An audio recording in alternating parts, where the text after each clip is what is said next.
your long-term relationship with Michelin has been a really special one. Can you explain a little bit about how that's been? Oh, well, I think that, you know, the relationship didn't start off too well, but what happened was, I guess in the late 60s and 70s, radial tyres came into the market.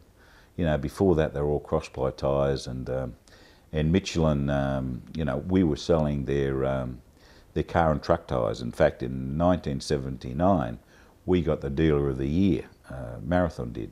In fact, it's around in my office, a little statue. And that's a bit of a story in itself, where they come back and it was all gold and they presented overseas somewhere, and I said, oh gee, this is worth a fortune. Well, the bloody paint fell off it 3 years later.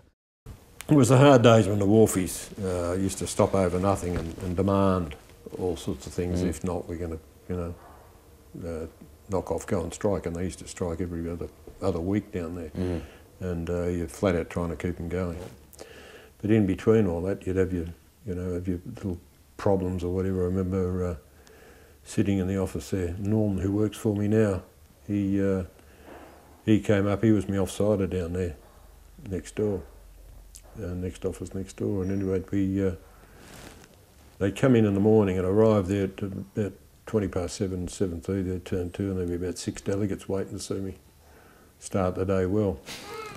And I said, oh, what are they on about this day? So what I'd finished up doing, as Jill and I were out, and there's these little music boxes, I don't know whether you've seen, you turn the little handle and play. Yes, yep. Oh, I got the one out of the Sting, you know, and then plonk it in my door. I said to the fellas, okay, give me 30 seconds of my enjoyment. So they all stood there while I turned this little handle. And smiles go on their face, open the top drawer, drop it in, and said, right, sock it to me.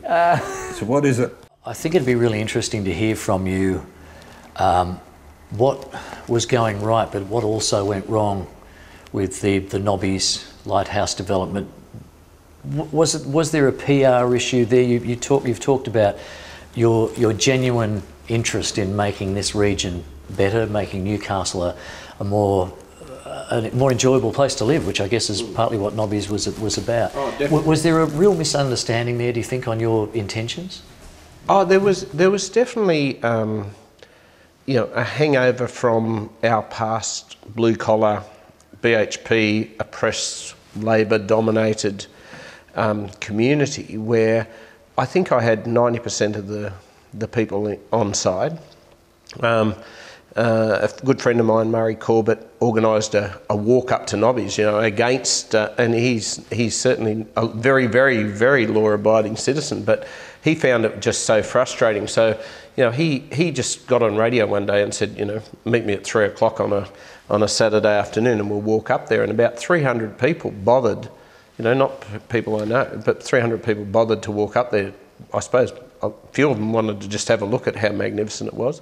But basically, I suppose from a PR exercise and in hindsight, the project just didn't allow you to have a $200,000 PR budget to win the game. So it was simply me and a bunch of plans, peddling the plans in between the family Scratchleys and everything else. So in hindsight, if I had my go again, I would definitely go with like a massive PR juggernaut, sort of driving the whole thing and doing even more political activism. I'd been elected as chairman of the Knights, and the Knights were virtually bankrupt, trading insolvent, and I'd been in the chair for about 6 or 8 weeks, and we'd had a couple of near misses with potential major sponsors, naming rights sponsors, and at the end of the day they came to nothing because these companies had no money. They just wanted to make a lot of noise. Anyway, early one morning Michael rang, and it was 7 o'clock in the morning, Friday. I was in my pyjamas and munching away on Vegemite and toast, and he said, ring this bloke. I said, who is he? He said, that's his number, that's his name, he wants to hear from me about sponsorship.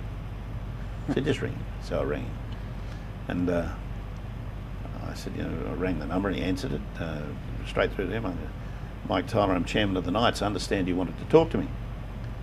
And so, oh yeah, Mike, his name was Grant. He said, I'd heard you on national radio a couple of days ago.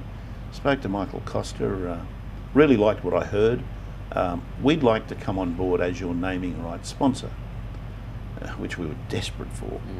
But because of the near misses, I said to him, Grant, I'd love to talk to you about it. I said, but look, with the greatest respect, who are you?